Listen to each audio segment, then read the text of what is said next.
So I'll start with this. A couple of years ago, an event planner called me because I was going to do a speaking event. And she called and she said, I'm really struggling with how to write about you on the little flyer. And I thought, well, what's the struggle? And she said, well, I saw you speak, and I'm going to call you a researcher, I think, but I'm afraid if I call you a researcher, no one will come because they'll think you're boring and irrelevant.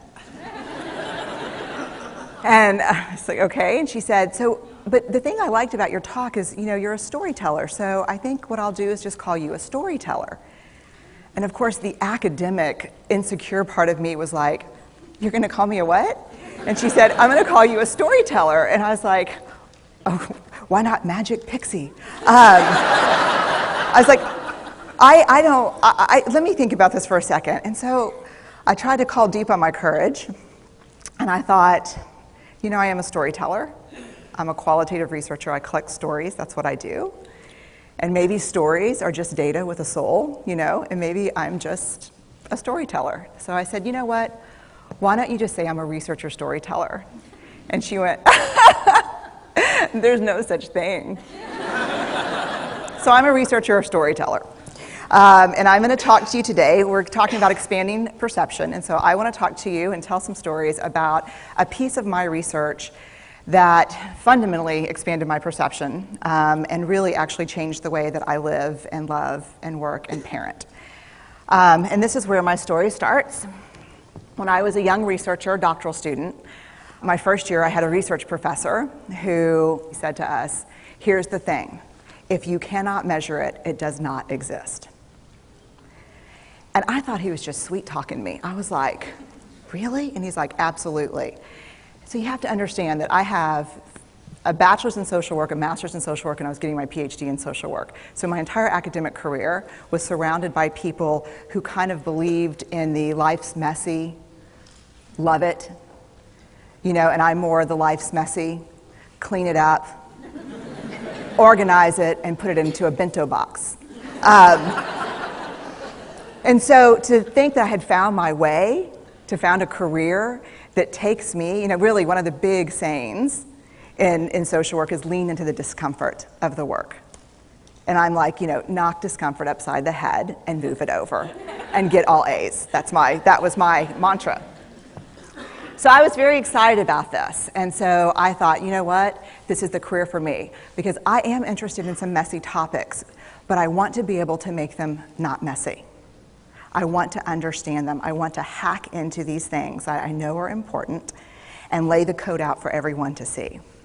So where I started was with connection, because by the time you're a social worker for 10 years, what you realize is that connection is why we're here. It's what gives purpose and meaning to our lives. This is what it's all about. It doesn't matter whether you talk to people who work in social justice and mental health and abuse and neglect. What we know is that connection, the ability to feel connected, is neurobiologically, that's how we're wired, it's why we're here.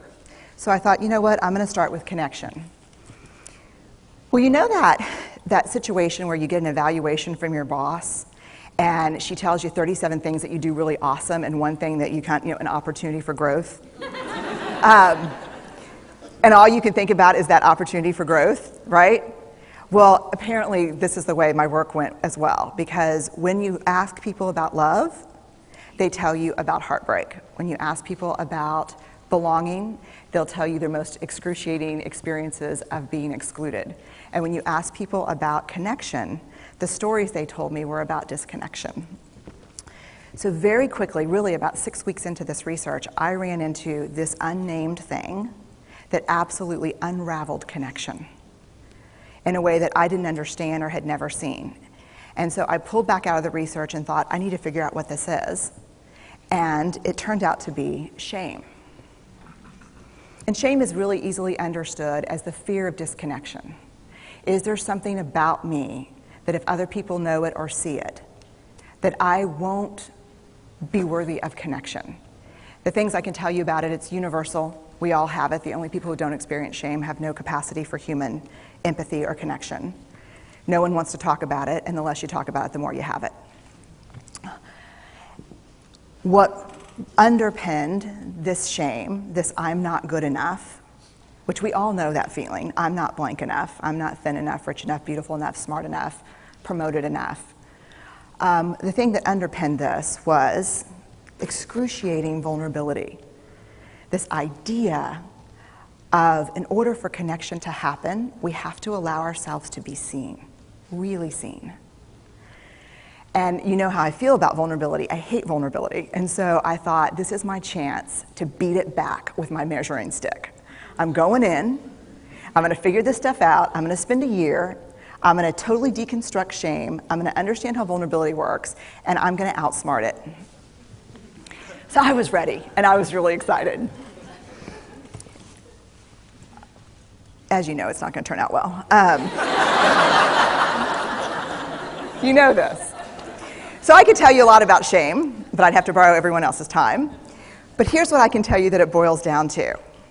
And this may be one of the most important things that I've ever learned in the decade of doing this research. My 1 year has turned into 6 years, thousands of stories, hundreds of long interviews, focus groups. At one point, people were sending me journal pages and sending me their stories, thousands of pieces of data, and 6 years. And I kind of got a handle on it. I kind of understood this is what shame is, this is how it works. I wrote a book, I published a theory, but something was not okay. And what it was is that if I roughly took the people I interviewed and divided them into people who really have a sense of worthiness, that's what this comes down to, a sense of worthiness. They have a strong sense of love and belonging. And folks who struggle for it, and folks who are always wondering if they're good enough. There was only one variable that separated the people who have a strong sense of love and belonging and the people who really struggle for it, and that was the people who have a strong sense of love and belonging believe they're worthy of love and belonging. That's it. They believe they're worthy. And to me, the hard part of the one thing that keeps us out of connection is our fear that we're not worthy of connection, was something that personally and professionally I felt like I needed to understand better. So what I did is I took all of the interviews where I saw worthiness, where I saw people living that way, and just looked at those. What do these people have in common? And I have a slight office supply addiction, but that's another talk. So I had a manila notebook, a manila folder, and I had a Sharpie, and I was like, what am I going to call this research? And the first words that came to my mind were wholehearted. These are kind of wholehearted people living from this deep sense of worthiness. So I wrote at the top of the manila folder, and I started looking at the data. In fact, I did it first in this in a 4-day, very intensive data analysis where I went back, pulled these interviews, pulled the stories, pulled the incidents. What's the theme? What's the pattern? My husband left town with the kids because I always go into this kind of Jackson Pollock crazy thing where I'm just like writing and going and kind of just in my researcher mode.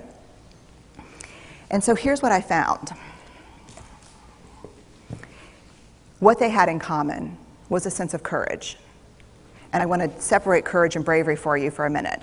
Courage, the original definition of courage, when it first came into the English language, it's from the Latin word cur, meaning heart. And the original definition was to tell the story of who you are with your whole heart.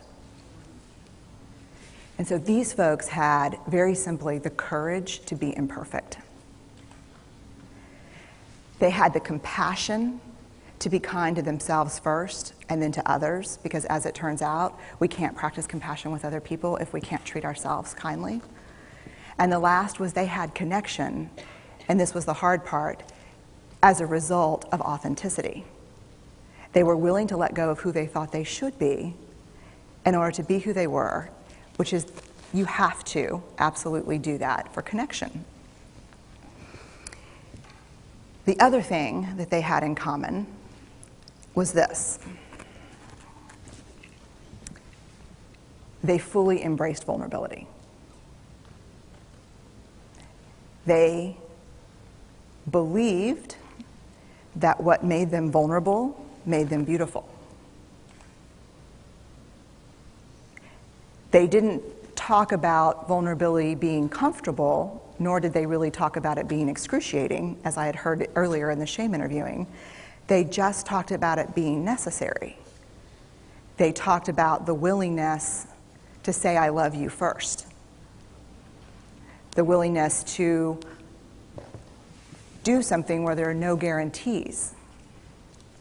The willingness to breathe through waiting for the doctor to call after your mammogram. The willing to invest in a relationship that may or may not work out. They thought this was fundamental. I personally thought it was betrayal. I could not believe I had pledged allegiance to research, where our job, the definition of research is to control and predict, to study phenomenon for the explicit reason to control and predict. And now my mission to control and predict had turned up the answer that the way to live is with vulnerability and to stop controlling and predicting. This led to a little breakdown, which actually looked more like this. And it did. It led to I call it a breakdown, my therapist calls it a spiritual awakening. Spiritual awakening sounds better than breakdown, but I assure you it was a breakdown. And I had to put my data away and go find a therapist. Let me tell you something. You know who you are when you call your friends and say, I think I need to see somebody. Do you have any recommendations? Because about 5 of my friends are like, woo, I wouldn't want to be your therapist. And I was like, what does that mean? And they're like, I'm just saying, don't bring your measuring stick. It's like, okay. So I found a therapist. My first meeting with her, Diana, I brought in my list of the way the wholehearted live. And I sat down, and she said, how are you? And I said, I'm great, I'm okay. And she said, what's going on? And I said, and this is a therapist who sees therapists, because we have to go to those because their BS meters are good. And so I said, here's the thing, I'm struggling. And she said, what's the struggle? And I said, well, I have a vulnerability issue, and I know that vulnerability is kind of the core of shame and fear and our struggle for worthiness, but it appears that it's also the birthplace of joy, of creativity, of belonging, of love, and I think I have a problem, and I need some help. And I said, but here's the thing, no family stuff, no childhood shit, I just need some strategies.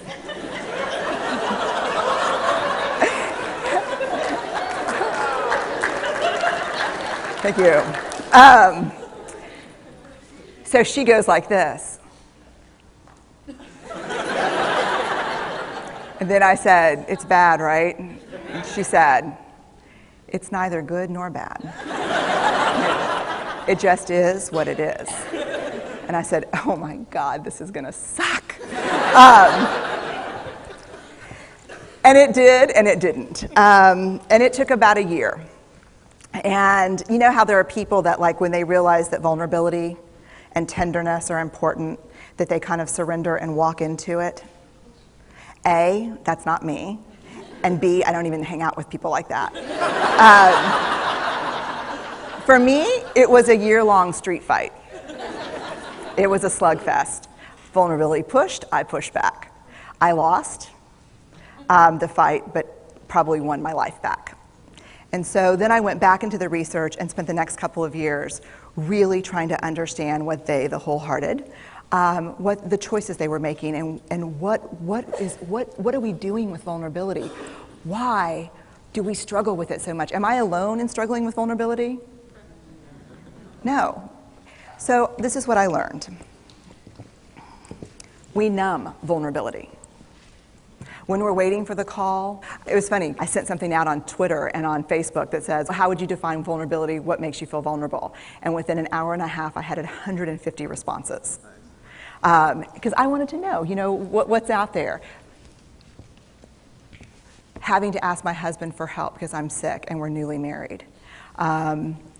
initiating sex with my husband, initiating sex with my wife, being turned down, asking someone out, waiting for the doctor to call back, getting laid off, laying off people. This is the world we live in. We live in a vulnerable world. And one of the ways we deal with it is we numb vulnerability. And I think there's evidence, and it's not the only reason this evidence exists, but I think that it's a huge cause. We are the most in debt, obese, addicted, and medicated adult cohort in US history. The problem is, and I learned this from the research, that you cannot selectively numb emotion. You can't say, here's the bad stuff. Here's vulnerability, here's grief, here's shame, here's fear, here's disappointment. I don't want to feel these. I'm going to have a couple of beers and a banana nut muffin. I don't want to feel these. And I know that's knowing laughter. I hack into your lives for a living. I know that's, God. You can't numb those hard feelings without numbing the other affects or emotions. You cannot selectively numb. So when we numb those, we numb joy. We numb gratitude. We numb happiness. And then we are miserable and we are looking for purpose and meaning. And then we feel vulnerable. So then we have a couple of beers and a banana nut muffin. And it becomes this dangerous cycle. One of the things that I think that we need to think about is why and how we numb. And it doesn't just have to be addiction. The other thing we do is we make everything that's uncertain certain. Religion has gone from a belief in faith and mystery to certainty. I'm right, you're wrong, shut up. That's it. Just certain. The more afraid we are, the more vulnerable we are, the more afraid we are. This is what politics looks like today. There's no discourse anymore. There's no conversation. There's just blame. You know how blame is described in the research? A way to discharge pain and discomfort. We perfect. If there's anyone who wants their life to look like this, it would be me. But it doesn't work, because what we do is we take fat from our butts and put it in our cheeks. Which just, I hope in 100 years people will look back and go, wow. You know? And we perfect, most dangerously, our children. Let me tell you what we think about children. They're hardwired for struggle when they get here. When you hold those perfect little babies in your hand, our job is not to say, look at her, she's perfect. My job is just to keep her perfect, make sure she makes the tennis team by 5th grade and Yale by 7th grade. That's not our job. Our job is to look and say, you know what? You're imperfect and you're wired for struggle, but you are worthy of love and belonging. That's our job. Show me a generation of kids raised like that and we'll end the problems I think that we see today. We pretend that what we do doesn't have an effect on people. We do that in our personal lives. We do that corporate, whether it's a bailout, an oil spill, a recall. We pretend like what we're doing doesn't have a huge impact on other people. I would say to companies, this is not our first rodeo, people.